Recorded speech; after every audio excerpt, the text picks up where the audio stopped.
रामपुरिया जाति के भंवरलाल जी जो सेठ थे और उनके भाई थे, उन्होंने रामपुरिया हवेलियों का निर्माण करवाया लगभग 300 साढ़े 300 साल पहले। और रामपुरिया हवेलियाँ इसलिए महत्वपूर्ण है कि उसमें जो पत्थर लगे हुए हैं, आप उनको देखेंगे तो उनमें जो पत्थर लगे हुए वो दुलमेरा के लाल पत्थरों से वो बनी हुई है। हवेलियाँ जितनी भी जो और भी आप दूसरी देखेंगे तो उनमें सब में लगभग एक ही जो इंफ्रास्ट्रक्चर है, जिसका व्याकरण है, वो लगभग एक जैसा ही है। जो बाहरी आवरण है उसमें लाल पत्थरों से, दुलमेरा के लाल पत्थरों से निर्माण किया जाता था।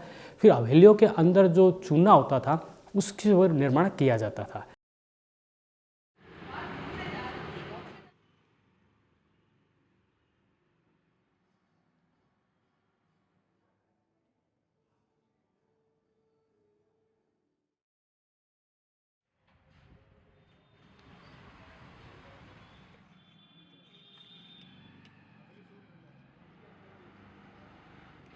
जो ये हवेलियाँ, रामपुरिया हवेली है या अन्य जो हवेलियाँ बनी है, वो लगभग अकाल के समय बनाई जाती थी। अकाल में जब सारा जो भी लेन देन था वो सब बंद हो जाता था, काफ़ी मुश्किलें पैदा होती थी, तो सेठ साहूकार अपने लिए कुछ और व्यवस्था करने के लिए, जनता की मदद करने के लिए उन हवेलियों का भी निर्माण करवाते थे और दूसरी चीज़ों का भी निर्माण करवाते थे।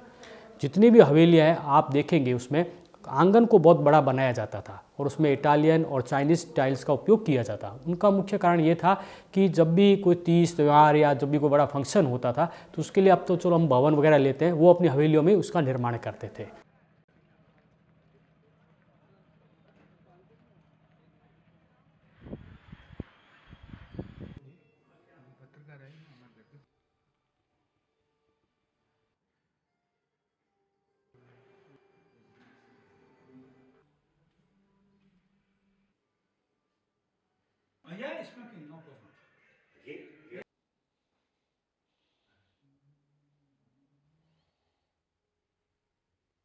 होटल बनाने का सबसे एक बड़ी वजह है वो ये है कि ये उपयोग में आती रहे।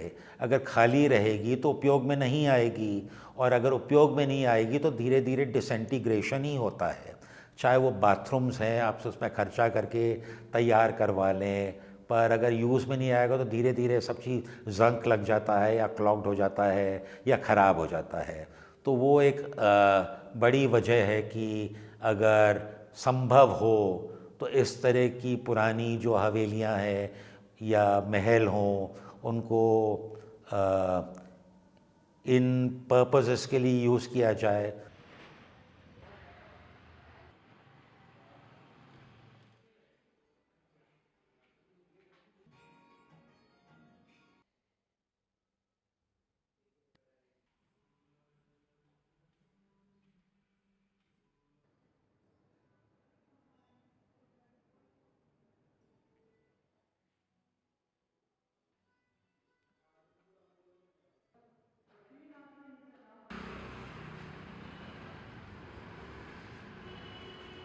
आर्किटेक्चर फ्यूजन है, जो यहाँ का लोकल और यूरोपियन जो इन्फ्लुएंस था उस ज़माने में, तो ये उस पीरियड का एक आप समझ लें प्रतीक है आर्किटेक्चर के हिसाब से।